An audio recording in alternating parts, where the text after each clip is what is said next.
ഒരിക്കൽ ക്രിക്കറ്റ് ലോകത്തെ വിറപ്പിച്ച പാകിസ്ഥാൻ ടീം, പ്രവചനാതീതമായ കളിശൈലിക്ക് പേരുകേട്ടവർ, ഏത് വമ്പന്മാരെയും അവരുടെ മണ്ണിൽ പോയി വിറപ്പിച്ചിരുന്ന ഒരു സംഘമായിരുന്നു അവർ.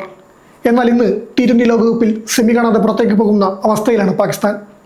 ന്യൂസിലാൻഡ് ശ്രീലങ്കയെ 61 റൺസിന് തകർത്തെറിഞ്ഞതോടെ പാകിസ്ഥാന്റെ സെമി സ്വപ്നങ്ങൾ അക്ഷരാർത്ഥത്തിൽ ICUവിലായിരിക്കുകയാണ്. ഇനി സെമി ഫൈനൽ എത്തണമെങ്കിൽ പാകിസ്ഥാന് മറ്റു ടീമുകളുടെ പ്രകടനത്തെ കൂടി ആശ്രയിക്കേണ്ടതുണ്ട്. ഇന്നലെ ശ്രീലങ്കയെ 61 റൺസിന് തകർത്ത് ന്യൂസിലാൻഡ് മുന്നേറിയതോടെയാണ് പാകിസ്ഥാന്റെ സെമി പ്രതീക്ഷകൾ സംശയത്തിലായത്. ഗ്രൂപ്പ് 2-ൽ നിന്ന് ഇംഗ്ലണ്ട് ഇതിനോടകം തന്നെ സെമി ഉറപ്പിച്ചു കഴിഞ്ഞു. രണ്ടാം സ്ഥാനത്തിനായി ന്യൂസിലാൻഡും പാകിസ്ഥാനും തമ്മിലാണ് പോരാട്ടം. ലങ്കയെ തോൽപ്പിച്ചതോടെ 3 പോയിന്റുമായി കിവീസ് രണ്ടാമതെത്തി. ഇംഗ്ലണ്ടിന് 2 മത്സരങ്ങളിൽ നിന്ന് 4 പോയിന്റാണുള്ളത്. പാകിസ്ഥാന് ആകെയുള്ളത് വെറും 1 പോയിന്റ് മാത്രം. 2 കളികളിൽ തോറ്റ ആതിഥേയരായ ശ്രീലങ്ക ഇതിനോടകം തന്നെ പുറത്തായി കഴിഞ്ഞു. ഇനി പാകിസ്ഥാന് സെമിയിലെത്താൻ സാധ്യതയുണ്ടോ എന്ന് ചോദിച്ചാൽ വളരെ കുറവാണെന്ന് തന്നെ പറയാം. പക്ഷേ ചില അത്ഭുതങ്ങൾ സംഭവിച്ചാൽ ടീമിന് മുന്നേറുകയും ചെയ്യാം. അതിന് ഇംഗ്ലണ്ടിന്റെ സഹായം കൂടിയേ തീരൂ.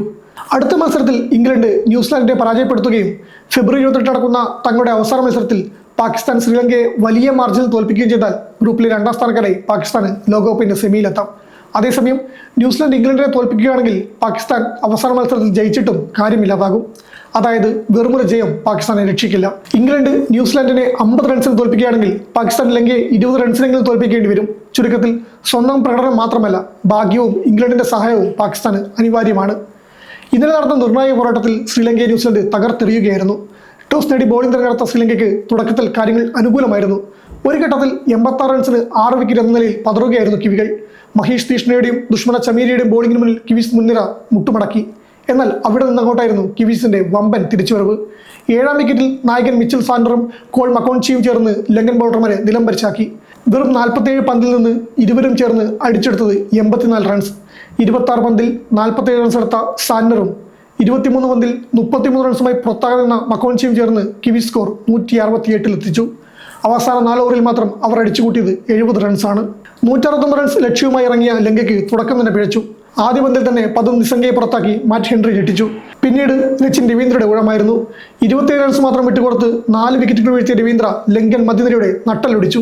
31 റൺസ് എടുത്ത കാമിന്ദു മെൻഡിസിനും 29 റൺസ് എടുത്ത ദുനിത് വെല്ലാലങ്കയ്ക്കും മാത്രമാണ് അല്പമെങ്കിലും പൊരുതാനായത്. 20 ഓവറിൽ 8 വിക്കറ്റ് നഷ്ടത്തിൽ 107 റൺസിലെടുക്കാനേ ലങ്കയ്ക്കായുള്ളൂ. ഈ തോൽവിയോടെ ശ്രീലങ്ക ലോകകപ്പിൽ നിന്ന് പുറത്തായി. സെമി ഫൈനൽ പ്രതീക്ഷകളുമായി ന്യൂസിലാൻഡ് മുന്നോട്ട് കുതിച്ചപ്പോൾ പാകിസ്ഥാൻ നില പരുങ്ങലുമായി. ഇംഗ്ലണ്ടിനോടേറ്റ പരാജയമാണ് പാകിസ്ഥാന്റെ സ്വപ്നങ്ങൾ തകർത്തത്. ന്യൂസിലാൻഡിനെതിരെ ആദ്യ സൂപ്പർ 8 പോരാട്ടം മഴ തടസ്സപ്പെടുത്തിയപ്പോൾ 2ാം മത്സരം വിജയിച്ച് സെമി സാധ്യതകൾ ഉറപ്പിക്കാനായിരുന്നു പാക് ശ്രമം. എന്നാൽ നായകൻ ഹാരി ബ്രൂക്കിന്റെ മനോഹര സെഞ്ചുറിയുടെ കരുത്തിൽ ഇംഗ്ലണ്ട് പാകിസ്ഥാനെ വീഴ്ത്തുകയായിരുന്നു. ഇനി അത്ഭുതങ്ങൾ സംഭവിച്ചാൽ മാത്രമേ പാകിസ്ഥാന് സെമിയിലെത്താനാകൂ.